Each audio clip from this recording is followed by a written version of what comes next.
আজকে আমরা আলোচনা করব নবম এবং দশম শ্রেণীর অর্থনীতি বইয়ের তৃতীয় অধ্যায় নিয়ে। তো চলো বেশি কথা না বাড়িয়ে আমরা আমাদের মূল ক্লাসে চলে যাই। তোমরা যারা এসএসসি পরীক্ষা দিবা তোমাদের জন্য ক্লাসটি খুবই গুরুত্বপূর্ণ। তো আশা করছি সকলে প্রথম থেকে শেষ পর্যন্ত ক্লাসটি দেখবা। দেখো তৃতীয় অধ্যায় কী নিয়ে আলোচনা করছে, উপযোগ, চাহিদা, যোগান ও ভারসাম্য, এই চারটা টপিক্সের উপর মানে তৃতীয় অধ্যায়টাকে সাজানো হয়েছে।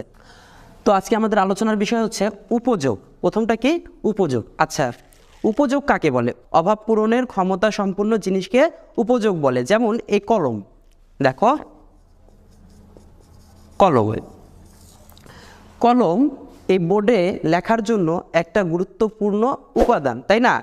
কলম দিয়ে কি করছি আমি? আমার একটা যে কোনো অভাব ফিল আপ করছি, এই বোর্ডে যেহেতু লিখছি এই জন্য এই কলমটার প্রয়োজন। তো আমার কি করছে? অভাব পূরণ করছে, ফিল আপ করছে। তাহলে কলমের উপযোগ আছে। তাহলে কলমের কি আছে বলো তো? উপযোগ আছে। আর উপযোগের সংজ্ঞাটা কি? অভাব পূরণের ক্ষমতা সম্পূর্ণ জিনিসকে বা বস্তুকে আমরা কি বলি?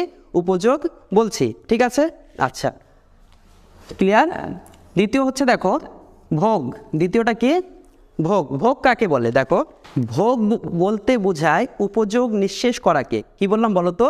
উপযোগ নিঃশেষ করাকে অর্থনীতির ভাষায় ভোগ বলে।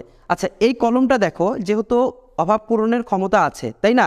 আচ্ছা, এই কলমকে আমি ইউজ করতে করতে শেষ করে ফেললাম, একদম নিঃশেষ করে ফেললাম, তাহলে এটা আমার জন্য ভোগ হয়ে যাবে।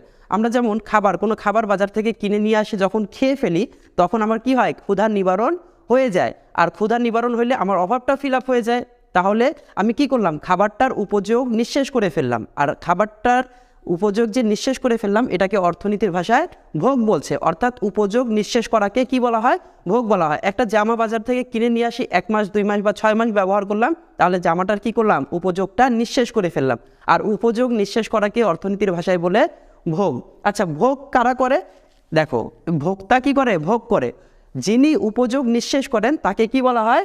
ভোক্তা বলা হয়। যে ব্যক্তি বা যিনি উপযোগ কি করেন? নিঃশেষ করেন, তাকে অর্থনীতির ভাষায় ভোক্তা বলা হয়। তাহলে আমরা কিন্তু সবাই ভোক্তা। আমরা প্রত্যেকটা জিনিস কি করি? ইউজ করি বা ব্যবহার করি।